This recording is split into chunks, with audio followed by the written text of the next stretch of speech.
আসসালামু আলাইকুম।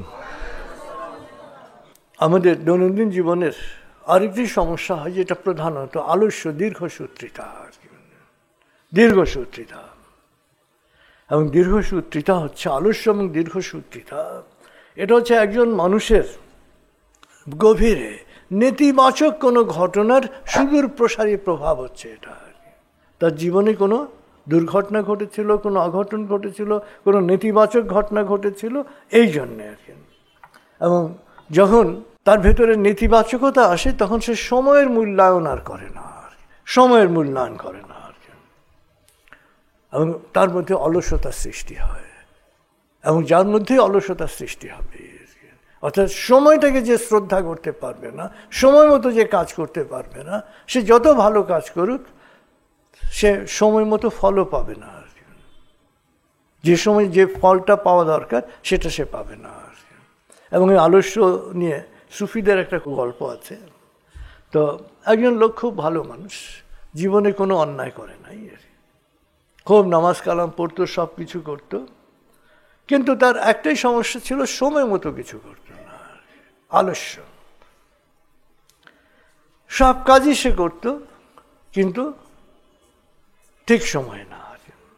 নামাজও সে কাজা আদায় করতে হয়েছে। তো তিনি মারা গেলেন। মারা যাওয়ার পরে তার বিচার হলো, সব কিছু হলো। হওয়ার পরে তিনি স্বর্গে যাওয়ার অনুমতি পেলেন, বেহেশতে যাওয়ার অনুমতি পেলেন। ওখানে গিয়ে দেখেন যে গেট বন্ধ আর কি। মানে গার্ড, যে সিকিউরিটি, বললো যে মানে আপনি অপেক্ষা করেন, যে কোনো সময় গেট খুলতে পারে আর কি। সে বলে যাচ্ছে একটু সময় যখন পাওয়া গেছে একটু ঘুমাই আর কি। সে ঘুমিয়ে পড়লো আর কি।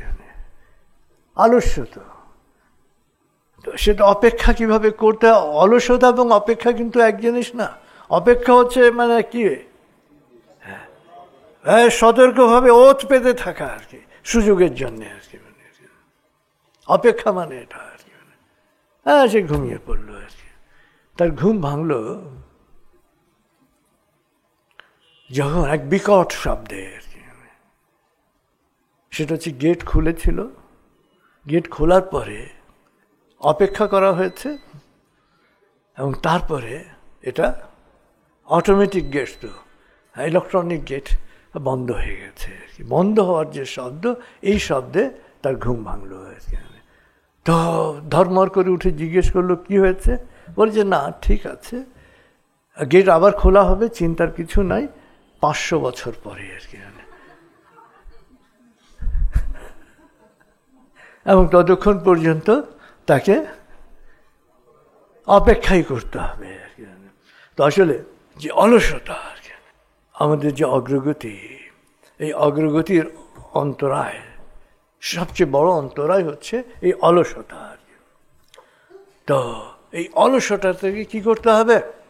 জয় করতে হবে আর কি। জীবনটাকে ঘড়িময়, কাঁটাময় করতে হবে।